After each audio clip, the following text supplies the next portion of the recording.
everybody. Welcome to Our Healing Voices podcast and YouTube channel. I'm Aaron Lehman. This is episode 36 featuring Dr. Lori Zimmerman. And I am really excited to be here today and to get to drop in with Lori.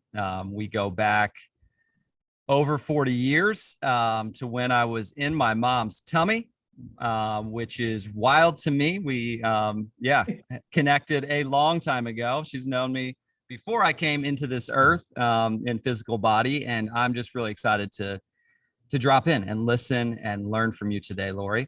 Those of you who are brand new to the Our Healing Voices World podcast and YouTube channel, I just want to share briefly what my initial goals are of doing this podcast. First off, over this last 15, 20 years since college, as I got into massage school and did a massage training and Reiki training and yoga training and was traveling the world and reading a bunch of spiritual text, I sometimes felt really alone on that journey. I felt really alone and felt like, is anybody else into this stuff? Who can I talk to about these, these options that are out there, these modalities that have been practiced around the world for a long time.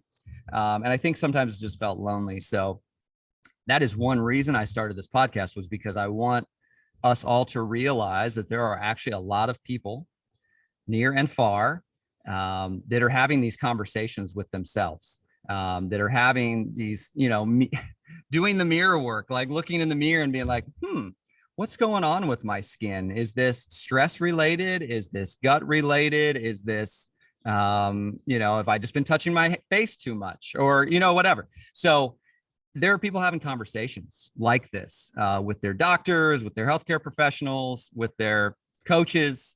And I just wanted to make us all aware that there are a lot of people having these conversations and wanting to make body, mind, spirit wellness transformations, that there are a lot of us engaged in that process. So welcome on that front. Also, second piece was just the voices. The reason I'm choosing to mostly do interviews has been because I am amazed at so many people I've met in my life. And I'm like, holy moly, I just, the voices that each of us have are just incredibly powerful. And, I was raised by two counselors, and so was encouraged from a very young age to share my voice. And so it's like, that's pretty comfy. I could hold a mic for quite a while, let's be honest, but I really want to continue to invite us all to think about what power we have in our voice, and whether that's a book inside of us, whether that's, creating a podcast, whether that's singing,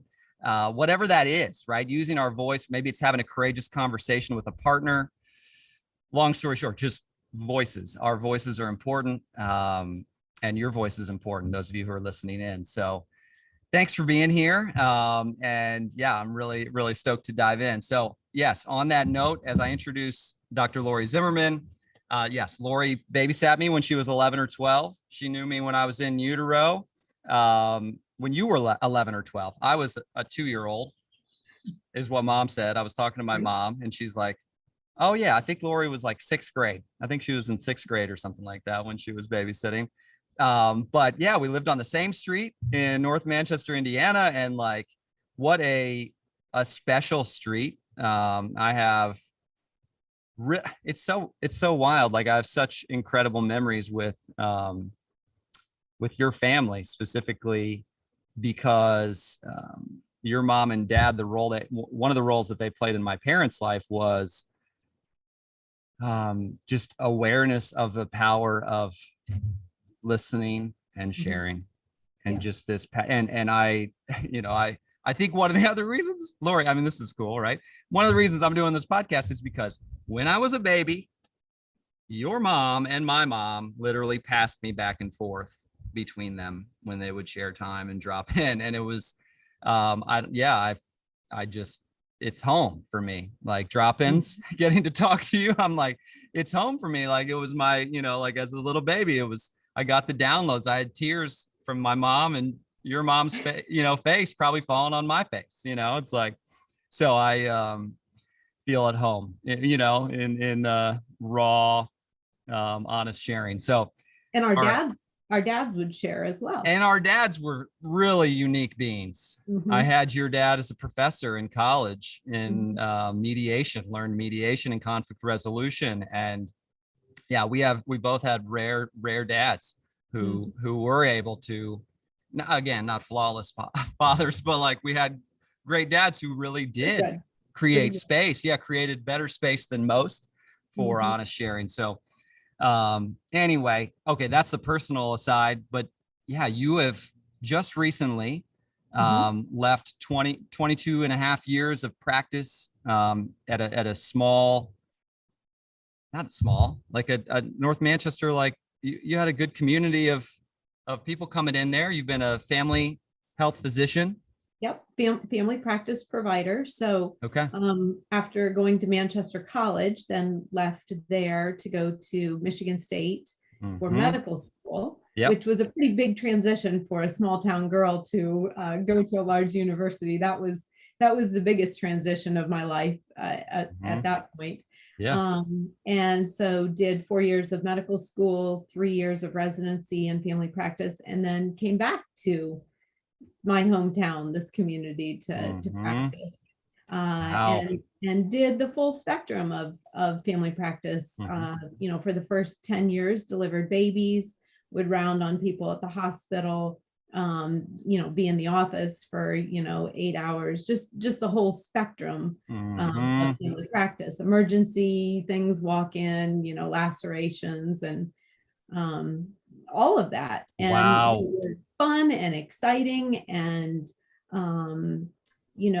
I think family practice especially is service work. It's service in your community. And so it was a great foundation to lay. But the last 12 years I've been moving, the last 12 years, I've really been in integrative medicine. Okay. And so trying to practice that family practice mixed with integrative medicine and having that Jekyll and Hyde approach to how things were, like this person I would treat one way, and the next person I knew wanted a different style of treatment. And so that was, it got harder and harder to have that dual mind approach to things, and have people needing more and more time, and yet emergencies coming in and that sort of thing, that still balancing all of that. And to the point of, it really, the last 12 months of my practice just became very heavy feeling. And my spouse feels like I probably had 6 to 12 months left in me before total collapse. And so really, really a hard life the last year. And as fate would have it, or luck, or I have to believe there's been some intervention from people that are surrounding us and above us. But I was contacted by someone who said, "Hey, are you interested in doing integrative medicine?"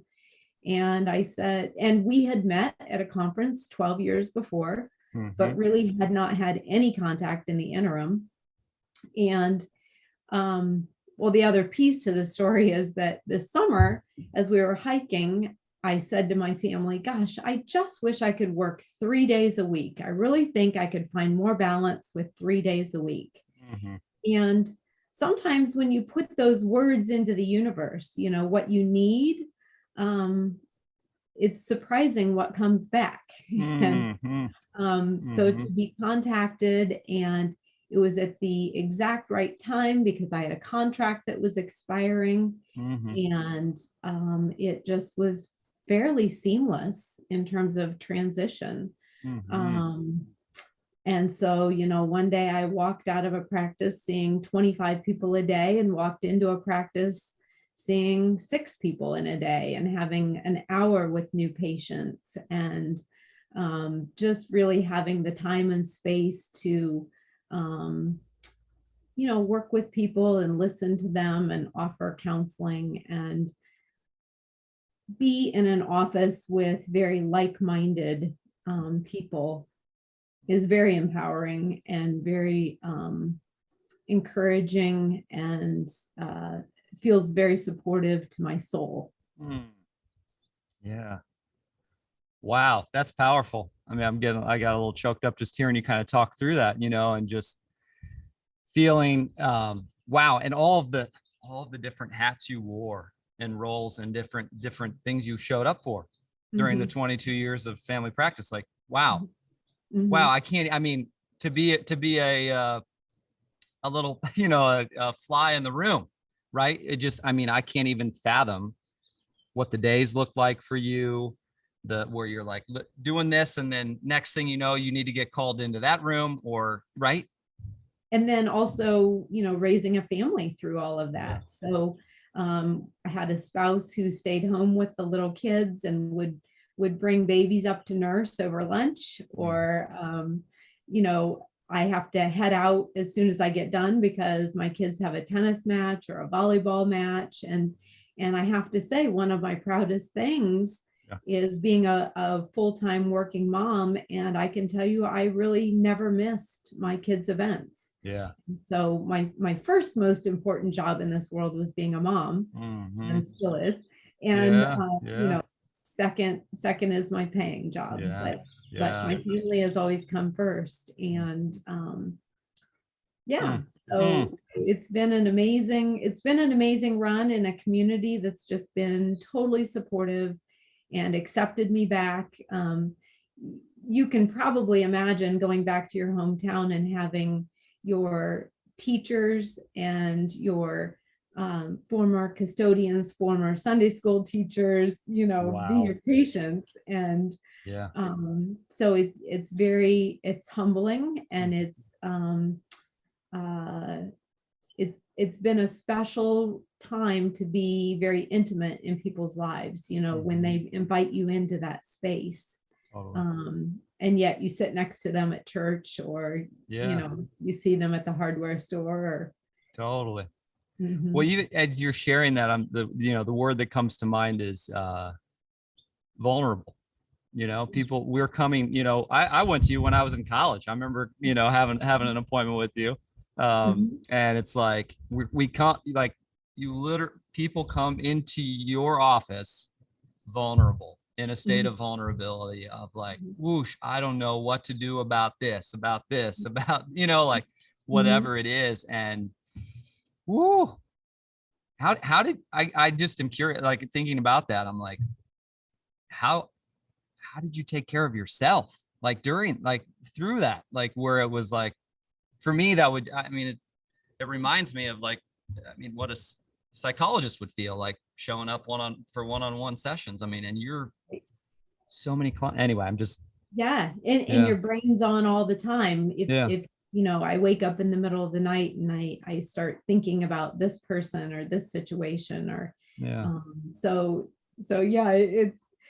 how you balance it. I tried really hard to protect myself as best I could, in trying to protect. When my youngest child was born, I cut down from 4 days to 3.5 days.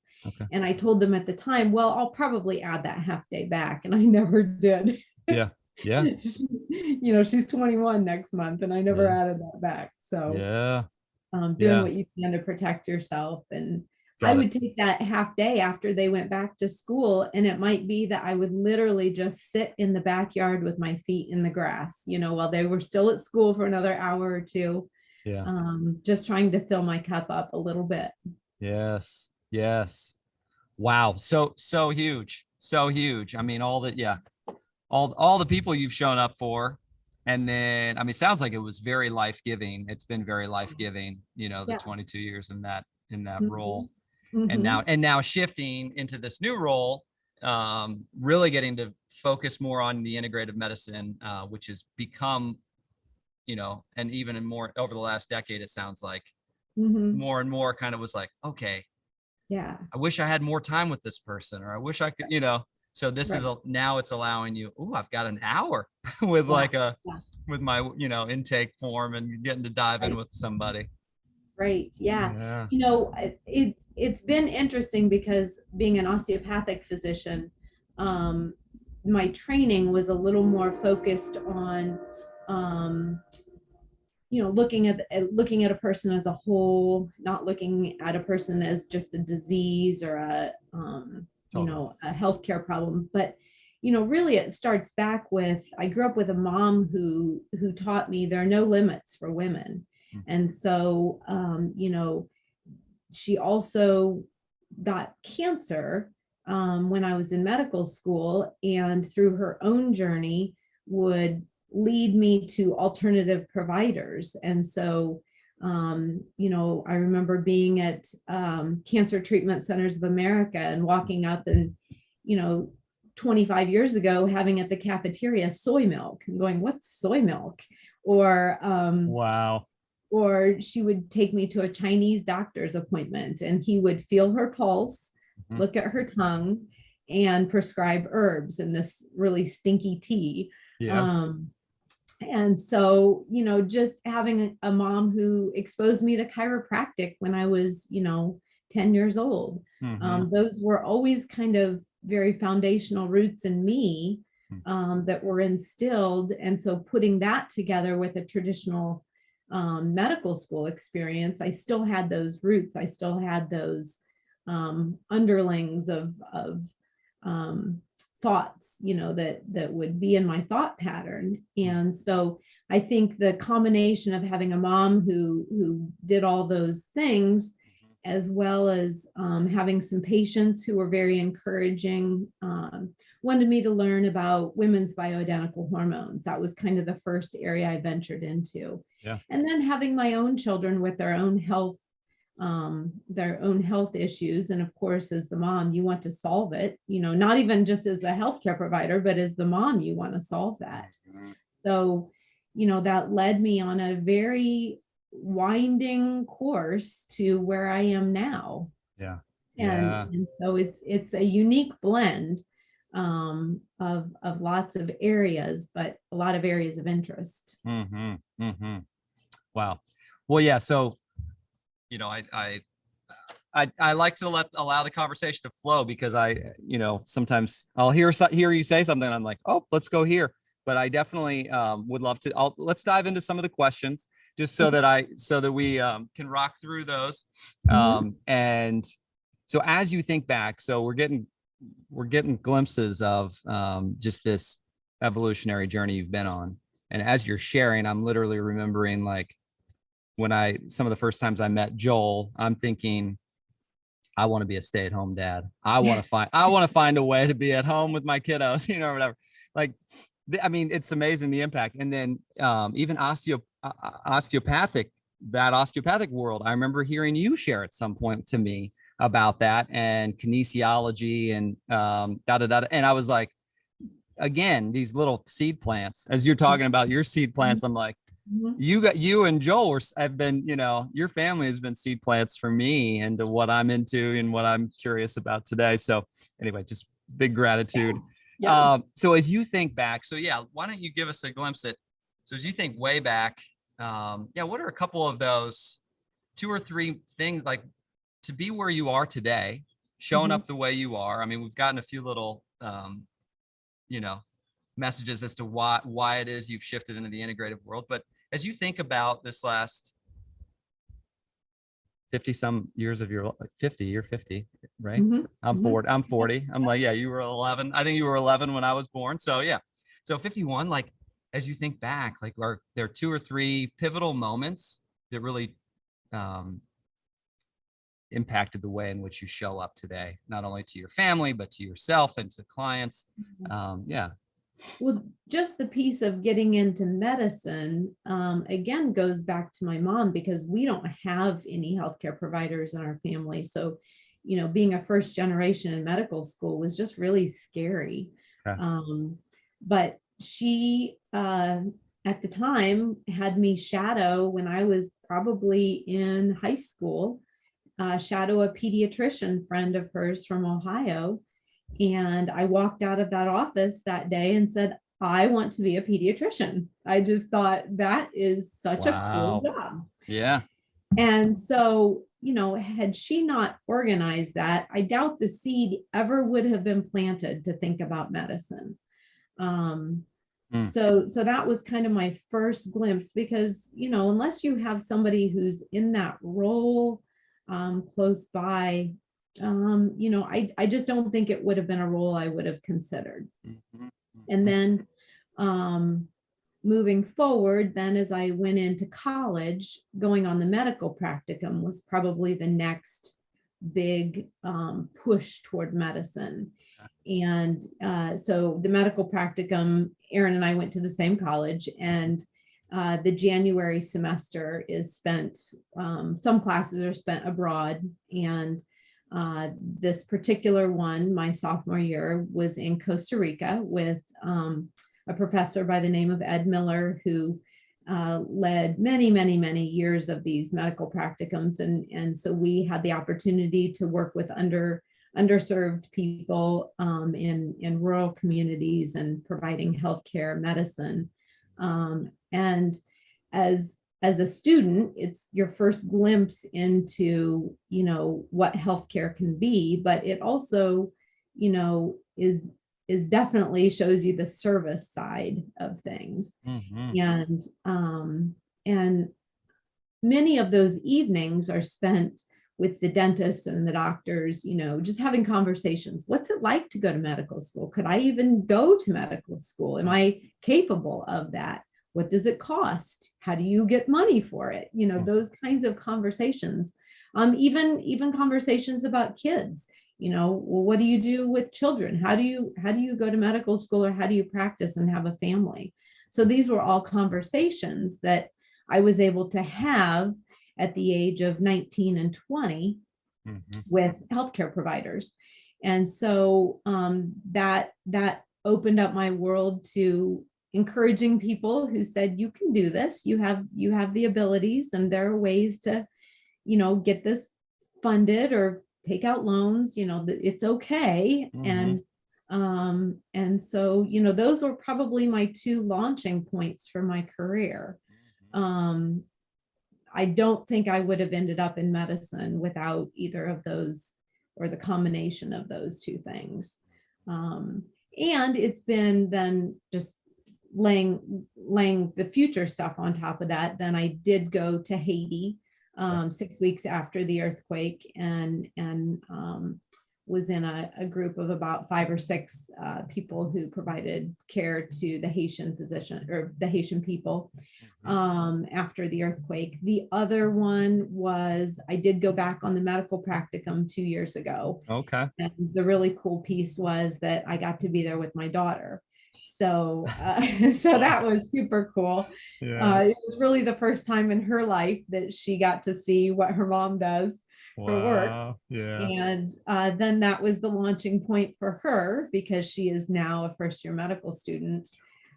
So Awesome. I'm super proud of her and all that she's doing. Wow. Wow.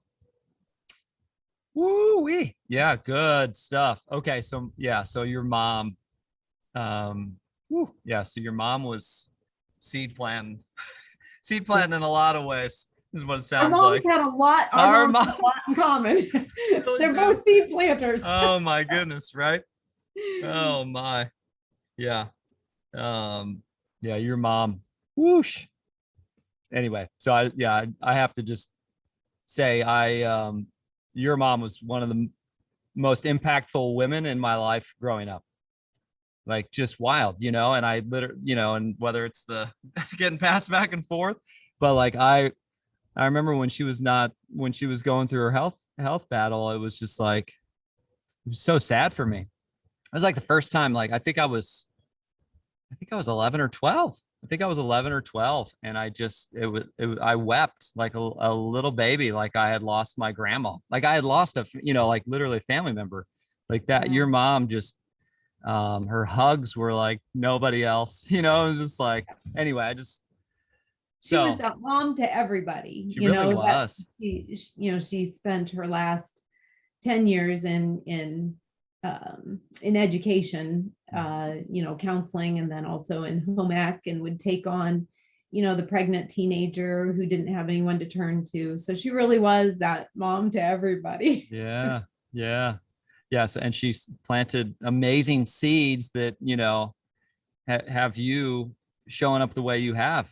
You're the last, over this last 30 years, in just incredible ways, not only as a mom. I mean, holy moly, that experience with your daughter, I mean, that got me emotional, because those are these are those moments, right? The medical practicum, which opened up your mind to like, okay, maybe I could do this, and some of those experiences, I think, here's to those experiences growing in all of our lives, right? That remind us of our potential, that remind us of the options that are available. Maybe, has it been an easy path? No. but has it been fulfilling and worthwhile and huge for you and the way you've shown up to the world? 100%, so anyway, wow. As you think back on, well, I guess as I'm thinking about you and being a doctor, and like the last, even if you're open to it, over the last 2 years, I mean, this has been from what I gather, I mean, I like to explore the news here and there. I don't overdo it, because I know I will not be mentally well if I overdo it, but I do keep track, and it's been an experience with lockdowns and masks and just all the different, and just health challenges, people dying, people really getting sick, really struggling to get better after the fact. I mean, and doctors and healthcare professionals, you guys have been on. That's right. To like another, it was already, you were already on, but it's like, it seemed like it just got amplified at a whole nother rate. Would you mind just giving your kind of like 2 cents on what this has been like the last two plus years? As the world shut down, and as everybody was hunkering down and staying home and sheltering, I never had a day off, not one. And as everyone else is scared and can hunker in their homes and get the opportunity to clean out their closets and spend time with family, I'm wearing a mask and seeing people, and for the first 12 months, I feel like people were appreciative of that. Healthcare workers were heroes at that point. And so people trusted us, wanted our help, how do we navigate this? And unfortunately, the last 12 months was not that. Healthcare workers turned to villains, were spreading disinformation, were not to be trusted. And that may have contributed to the hardness of my life in the last 12 months, having to fight people to wear masks to be in the building, because either I wanted them to be safe, or I needed the space to be safe for babies who couldn't wear masks, or whatever the situation was. But there were definitely struggles, and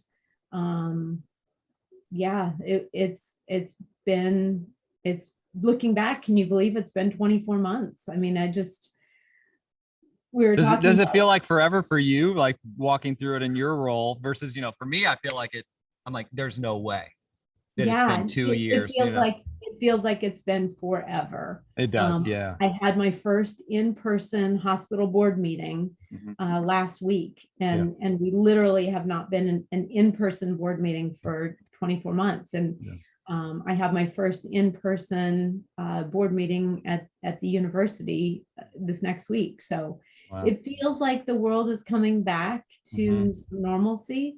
But again, I never had that time off. I never had the sheltering that everybody else had for that period of time. And like I said, I did okay for the first 12 months. And then I don't know if it's just I got worn out or a combination of things, but it's been harder. Yeah. Totally. Totally. And with you, I mean, with all of your background and, even though I see you as a counselor as much as I see you as like a doctor, it's like Right. a DO, a counselor, yeah, I'm sure just, yeah, what a 2 years. Yeah. Yeah. I mean, I just think that's like, I've heard so many different people just talk about each of us has experienced it so differently, right? Like Sure. some people have been like, oh, they've gotten their energy back, and then others and changed their career or changed their path or, Right. and then other people are just like depressed and lonely like never before. And anyway, other people are post COVID and they can't seem to shake it's like, anyway, such Well, a and the one good thing that's come out of COVID for healthcare is telemedicine. And that was something that I had been wanting to figure out, how could I get into telemedicine, and is that a possible thing? And so, if we can say that one good thing happened out of it in my field, telehealth has been one of those things. And so the last year, I was able to have one day at home doing telehealth, and that has continued in my new job as well. So, and I enjoy it. Yeah. Do you like that? I do. Yeah. I do. Yeah. Mhm. Yeah. I feel like I can connect with patients, and I feel like they can connect with me, and Yep. I can screen share their labs, and Yep.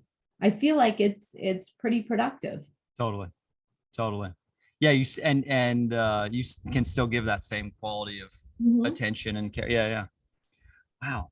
Yeah. I've definitely seen way more like there's different offices going in around here where it's like, I'll see like billboards that are like, hey, sign up for our, Right. yeah, new more online guidance. And Mhm. wow. Okay. So moving forward, I guess I would be curious. So you talked a little bit about, you said bioidentical therapy, Bioidentical hormones. So hormones. yeah. Yeah. So So that was kind of my tell us a first. little bit more about kind of the integrative stuff that is most exciting to you, if you don't mind. Just Yeah. kind of, yeah, that, So yeah. it really started with bioidentical hormones and a patient saying to me, I want you to learn this because I drive to Chicago for this. And you're going to need to know this when you turn 50. So I happened upon this course, and he's an OBGYN from Atlanta, and very charismatic. And he's been my biggest integrative medicine mentor. And I've followed him for the last 12 years now, and we still keep in touch. But, just realizing that the hardships of doing women's medicine with a guess and check, which is the way it's been done. You're having hot flashes. Let's give you, some hormones and see how things go, as opposed to let's do some testing, which I learned can be done in the saliva, and that's a tissue level concentration. So just figuring out better ways to test, more sensitive tests, and not doing such guess and check work with women's medicine. We wouldn't do that with potassium levels. We wouldn't say, well, let's see if your potassium's low and just give you potassium. Yeah. We would check the levels. And so that, and then the thing about integrative medicine is once you start down that slippery slope, there is so much to learn. Once you open and take the blinders off and look at other ways of doing things, there's a whole world out there. When you start looking at different forms of testing, whether it's GI testing, really the gut is the brain of the body. And so if the gut isn't functioning well, the rest of the system gets short circuited. I'm preaching to the choir when I say food is medicine. You've got to, I used to tell my kids at the well child checks, that your food, your body is like your race car, and the food that you put in that race car will affect how well it functions. And yes, if you put bad fuel in your car, you're not going to get good things out of it. Yes. So I'm preaching to the choir when I talk about that, but you Yeah. know, just even this new office, I've been able to get into different types of testing that I was really limited to Mhm. be able to do. So just even more extensive hormone testing, being able to do these gut panels and, you know, be able to see good bacteria, bad bacteria. And then, you know, my children's and my personal allergies, food allergies, really launched me into a whole area of looking at food sensitivities, because we have these tests to say, you know, these 10 foods don't work well for your system. Mhm. But then, you know, and that's where I was 12 years ago. But then, you know, how much fun is it to spend the rest of your life avoiding these 12 foods? Mhm. Um, and so that led me to someone who taught me how to do acupressure treatments for food sensitivities. And so what these treatments do is it turns down the body's hyperreaction to Okay. different foods. And so it works well with autoimmune types of things.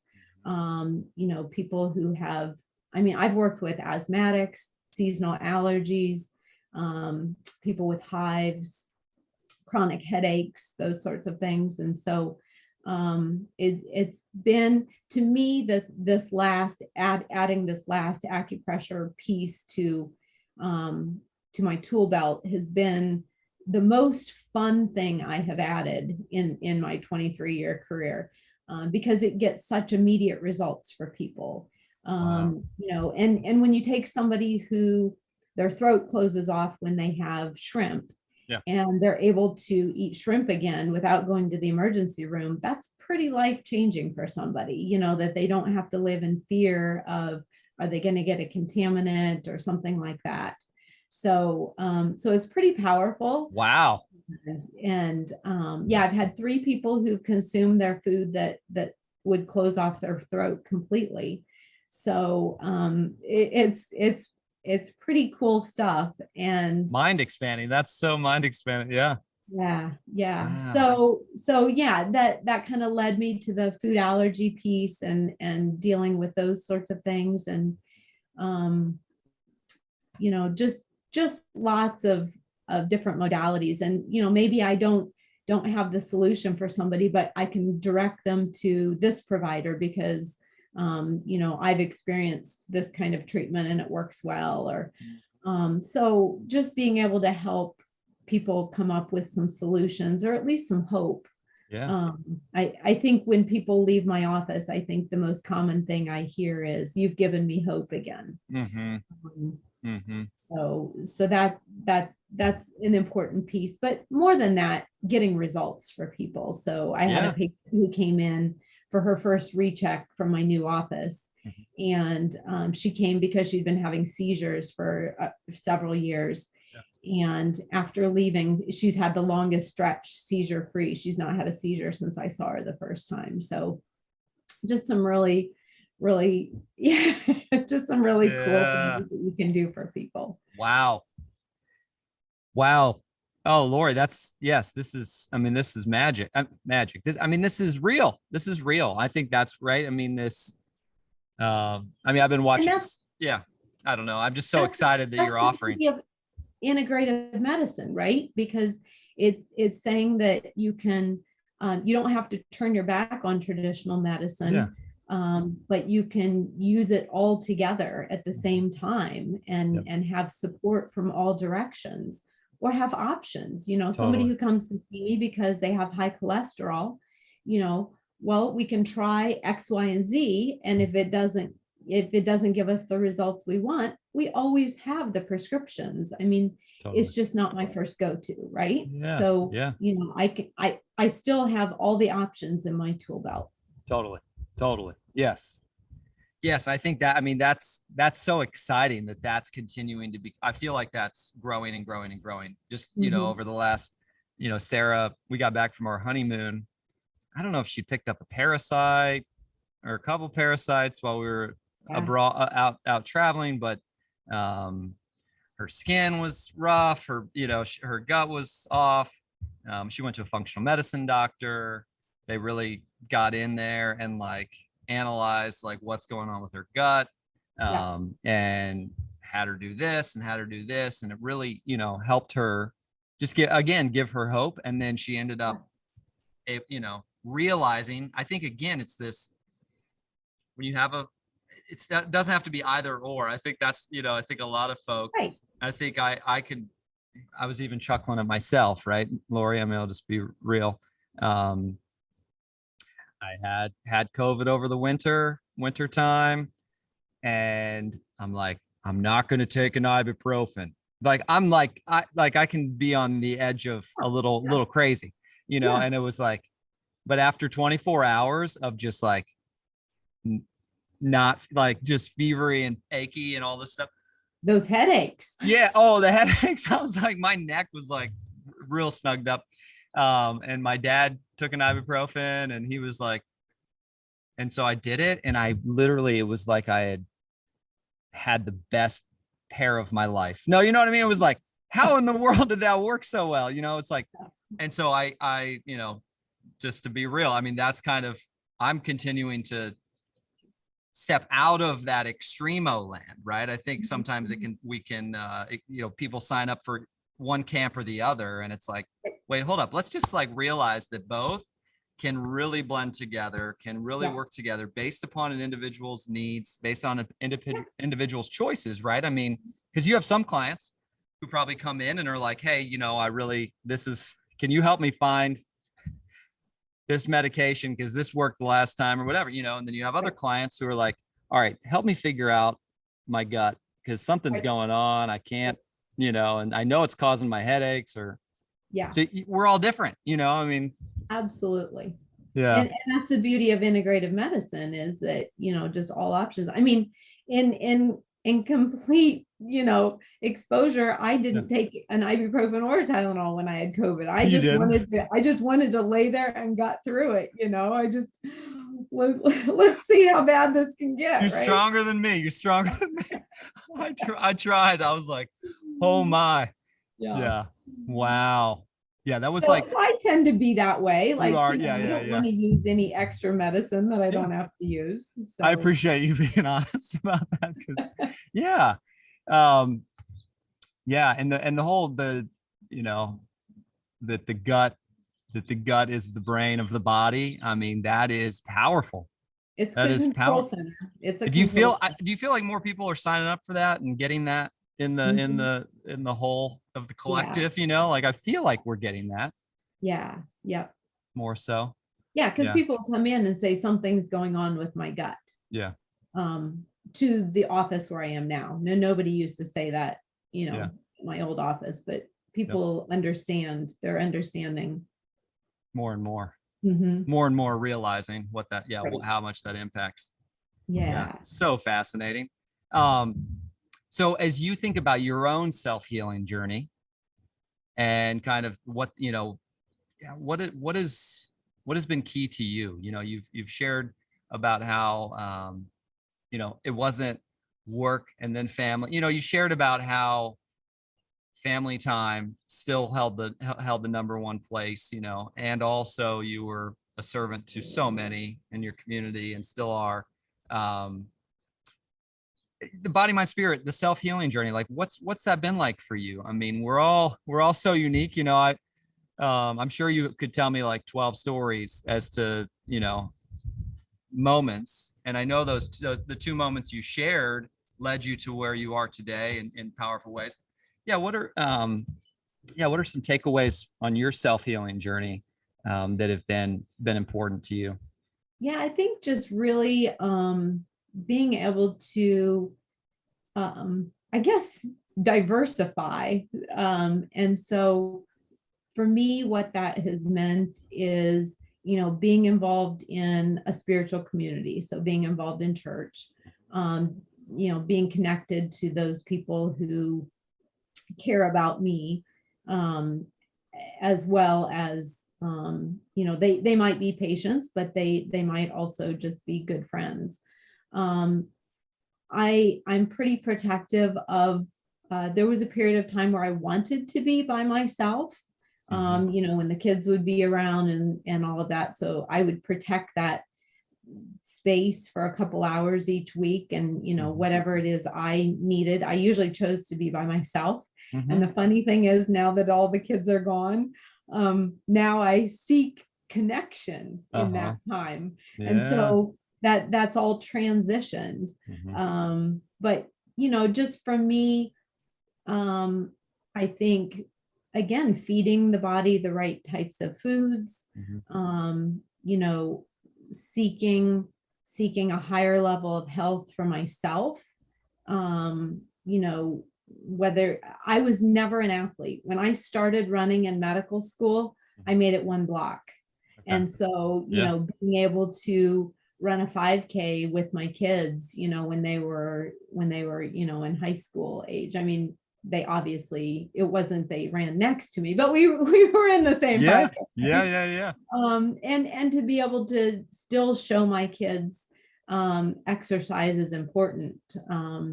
So one of my daughters and I just got back from Mexico together and just really took the week to just really ground ourselves. And so, at noon, it was water aerobics. At 2:00, it was salsa dancing lessons. It would be running on the beach in the morning and, feeding ourselves good food in the middle. And so, yeah, just really, I'm not one of those healthcare providers that says, oh, go eat, low sugar while I have a candy bar or a Diet Coke in my hand. It's, I don't think I could have done the quantity that I did and not fed my body the right kinds of foods. And that's taken a spouse who's been supportive of that, having a garden with 100 tomato plants and, just all of those kinds of things. So, apple trees and I'll be like, I want to do more broccoli this year. And so, plant, or he'll follow my lead and we'll plant more broccoli. Amazing. Yes. So, yeah. Okay. Yeah. So food, movement, alone time, also connection, community, like the church community was super important to you.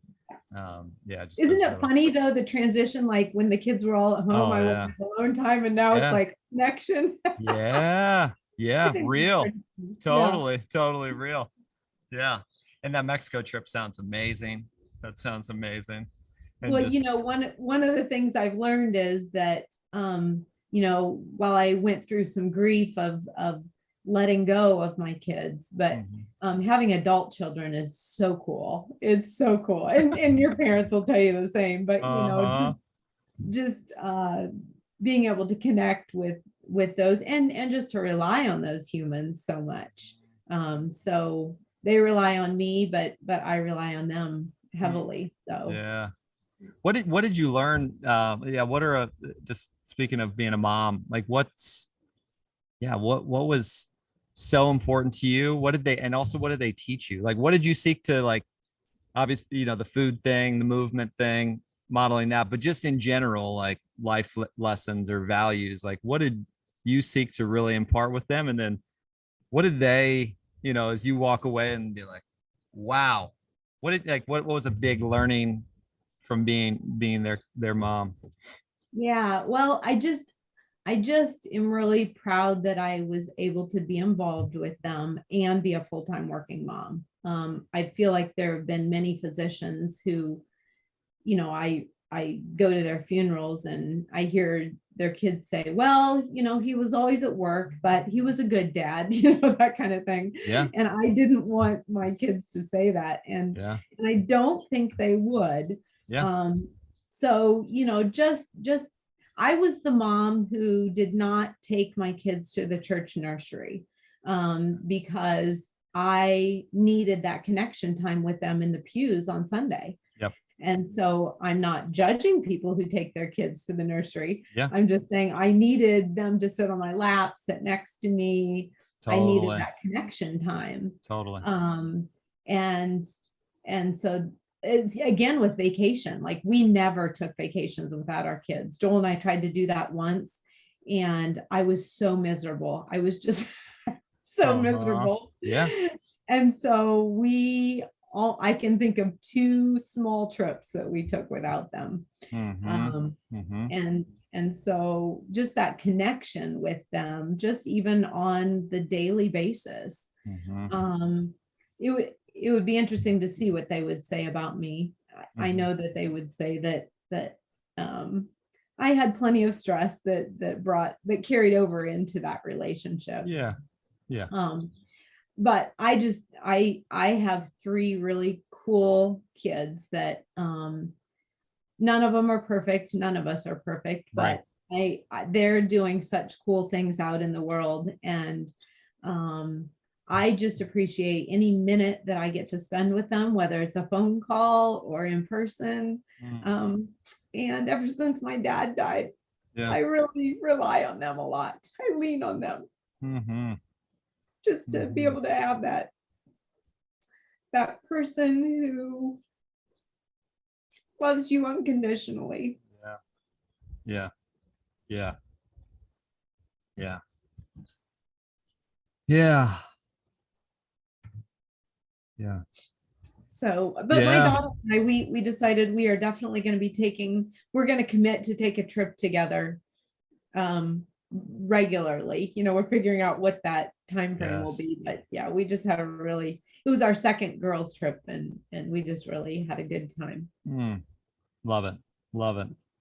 So huge. What a blessing that you have a daughter that wants to hang out. That's cool. Yeah. Like that your kids like, and that's a testament to your attention and to your, intentional time, quality time you spent with them. Mhm. They knew Mhm. family was important to you, Yeah. anyway. You chimed into your dad, it's, you mind sharing a little bit about just dad and mom, like your dad and mom, like, because that was like, again, Yeah. I think back on your family and I'm like, your parents were freaking amazing, like the downloads I got and Yeah. the love I felt. I talked to your dad at 20. Yeah, when I was teaching high school, I talked to him because I was trying to figure out whether I wanted to go back to school and get, a PhD in psychology. And Uh-huh. we just had like a not really nice drop in. Your dad was like a really good brother of my dad. The two of them did share times. Anyway, I just have I'd just be curious to know if you have anything you want to share just on. Yeah, Yeah. well, just background. So my mom had breast cancer when I was in medical school, and she was told that she had 6 months to live. And so because she sought other kinds of care, she didn't resign herself to that fact, and she went and sought other types of treatments. She lived 2.5 years. Mm-hmm. And so we got on the stick and got her to be a grandma for a couple months of her life. Oh, Um, yeah. so she got to experience that just a little bit. Mm-hmm. So she's been gone now about 26 years. Okay. And then my dad had to step into the role of being a mom and a dad. Uh-huh. And Yeah. those are pretty big shoes to fill. Yeah. But he did it, and it wasn't always easy. But he went through one marriage, and that didn't work, but then in the end found a really supportive woman, and we still have great contact with her and very regular contact. And so the difference between the way my parents passed is one passed with a very long drawn out health episode, and the other parent passed very quickly and suddenly, Yeah. and Yeah. never saw it coming. Yeah. um had a heart attack, and had been seeking help Yeah. in the medical profession and not getting that help.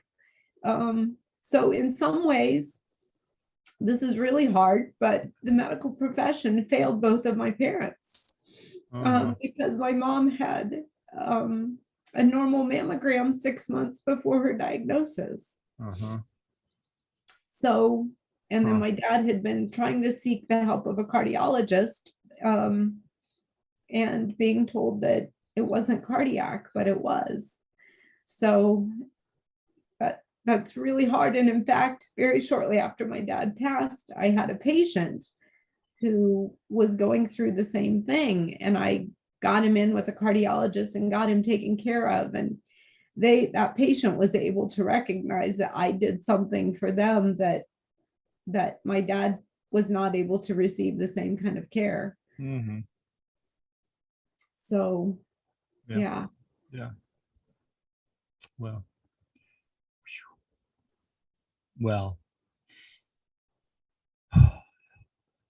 and you know, I think you had, one of the questions that you're going to ask is, well, go ahead and ask the last question. Oh yeah. I mean, you got a room full of 20,000, if you could offer a few, two, three main pieces that you would want them to like walk away with, like knowing, chewing on, processing, what would those be? I think that growth happens in those hardest moments of your life. And through those times, while they shape you, they teach you the most about life. And I've become a grief specialist, not because I wanted to become a grief specialist, but because people have turned to me and said, I'm not functioning well. And I totally get it. I know what they're talking about. I know what grief fog means now. I know that you shouldn't make a decision, within a year of a major grief episode, because you don't remember things and you're just not yourself. So being able to help people with grief is now another one of my specialties. I think looking back, I would say, don't be afraid to try new things. I think for most of my life, most of my 22-year career, if people asked me, I would say, especially the last 10 years, I'm sure people remember me saying, well, I'm still trying to figure out what I want to do when I grow up. So I think, that can go in your career, that can go in your hobbies column, don't be afraid to try new things. And so whether that's me starting running at age 23, whereas I was not an athlete in high school at all, to, venturing out in your profession and shifting courses from a very stable employee contract to now I am an entrepreneur, and I make money when I see patients, and now when I go on vacations, I don't make money. And that's okay. That, that it all has its time and place. And so, just not being afraid to step out and try new things. And then the last thing I think has to do with mindfulness, and is trying to live in the present moment and realizing the specialness of those moments. While still honoring the past and looking forward to the future. But starting to realize and recognize and pay attention to those times. I've had one patient and another friend pass away in the last 12 months. And the first one, I didn't realize it was going to be the last time I saw her. But she did, and she was directing me, and I realize that now. The other person, I was paying attention the second time. And so I could say all those things that I needed to say. So looking forward to the future, honoring the past, but living in the present.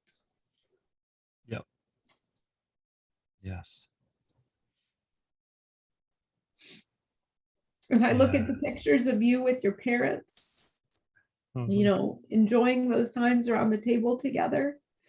And I know that you're relishing in those and you're savoring those moments because Yeah. they're important. It's easy to keep yourself at arm's length, right? From saying adios to somebody, it's like, Yeah. oh, it's not going to happen. You could get into this invincible thing, right? Take our own life for granted, take our family and friends' lives for granted. It's like, whoo. And unfortunately, I feel that way with my dad, that Yeah. he looked trim and fit and seemed healthy. And I was sure I had another 10 years and I didn't. And none of us know when that time is going to happen. None of us know. And I know that's cliche, but it's really important to realize when those spiritual moments are happening around you and just paying attention and being grateful for those. Totally. Yeah.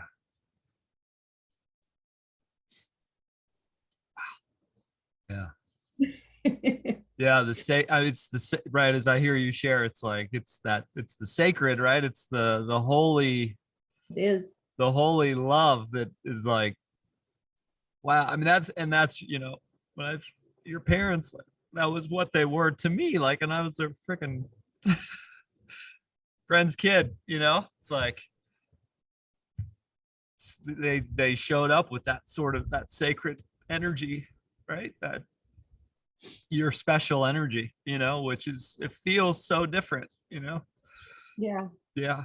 You and it, And I I mean, think yeah, I think you can foster that as you grow and mature. And I haven't always been good at it, and I'm still not perfect at it, but paying attention, just trying to pay attention Yep. is what it calls you to do. Yeah, totally, totally, totally. Always in process. Yeah. Oh, such good drop-ins, Lori. Wow, such good drop-ins. So, question, Pete, like, so you, now that you're with this new group in Fort Wayne, you know, could listeners, if they were like, do you only work with Indiana people, or like, is there a specific, could people like sign up for a telehealth call with you if they wanted specific guidance? I'm curious. Like, I didn't ask beforehand, but yeah.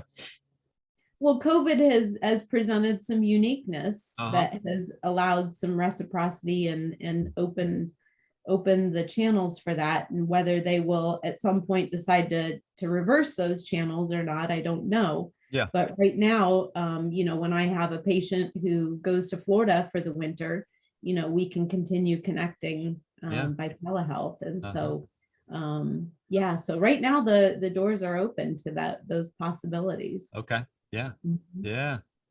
Awesome. Awesome. Wow. I I knew I was going to get dropped into my heart today. I knew that. I knew I was. And I'm just so thankful. I'm just so thankful. I really feel like I could say on behalf of all of your patients, like, I just know how, like, I know the energy you brought to them, and yeah. I mean, I think back to a doctor I had in Arizona growing up, Dr. Leroy McDowell. And I remember just his energy and presence was, I was really down to go see him, and Yeah. I know you provided, and there's a lot of doctors out there like yourself, but I'm so thankful that you got to come, that I got to have you on here for you to share and continue to invite us into this integrative conversation. Yeah. And I think that I'm excited, as I think about, I read something the other day where it was like, what what are you wanting to call forth into, into the human beings, onto this earth, right? And it's like, what do you want to call forth? And that, this is what you've shared today. I mean, this integrative functional medicine approach is just so exciting to me and gives me so much hope for where we can shift as a country, shift as a world, shift in our communities, shift in our own individual lives, right? Where there's that collaboration. Exactly. Mm-hmm. Exactly. And drawing upon the wisdom. I mean, when you're talking about shrimp, and like, I'm thinking about Sarah the other night. She was having a little bit of a skin reaction to something maybe she ate, and or just was mentally processing stuff. And I just gave her like a little in here massage. She's like, oh my God. She's like, my skin is calming.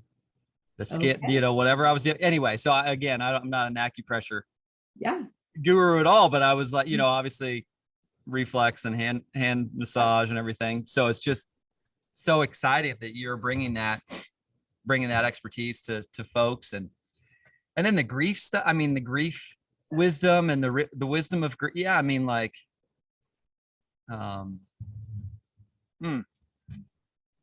it is each unique our experiences, right? Totally. What we can bring. Mm-hmm. Totally. And I think it's I'll close. My thought is like the vulnerability. I just appreciate you being vulnerable, and sharing, and also just showing up for people in vulnerable states, and being a courageous mom who sought to show up as much as she possibly could, and continues to get excited about it. I saw your joy as you're talking about your kids. It's like just so exciting, and just family and family vacations and everything. It's such a gift that you are. So well, thanks for inviting me into this space and reconnecting. And your sister and I had dinner a couple weeks ago in Arizona, and that was like a 3-hour dinner. So yes, easy. I know, right? Exactly. Yeah, we must have all had similar family passions, right? Right. Let's sit together and talk and cry. Yeah. Talk, listen, and cry. Feel those feelings. Anyway, thanks for being so raw, so honest, and sharing your voice here on the podcast and YouTube channel. Those of you who joined, we're cheering you on. I think that's, we're cheering you on. Whatever you're walking through, be it easy, medium, hard, really hard. Like at the end of the day, we each are going through different things, and dealing with different things, whether it's mental health, whether it's physical health, emotional health, gut health. Just know that we're cheering you on to continue to be courageous. At the end of the day, it does take courage to seek out answers, to seek out answers, to ask questions, and ask for help when you need help. So and advocate for yourself. Advocate for yourself, right? I mean, so huge. Your doctors want to hear the questions, like go in with that, right? That aware, like Dr. Lori Zimmerman wants to hear the questions, right? And there's other doctors like her that want to hear the questions, want to dive in with you. Anyway, cheering you on. Lori, I love you. Thank you so much for spending time with me today. And this is episode 36 of Our Healing Voices. Wishing you all a beautiful rest of your evening or day whenever you listen in.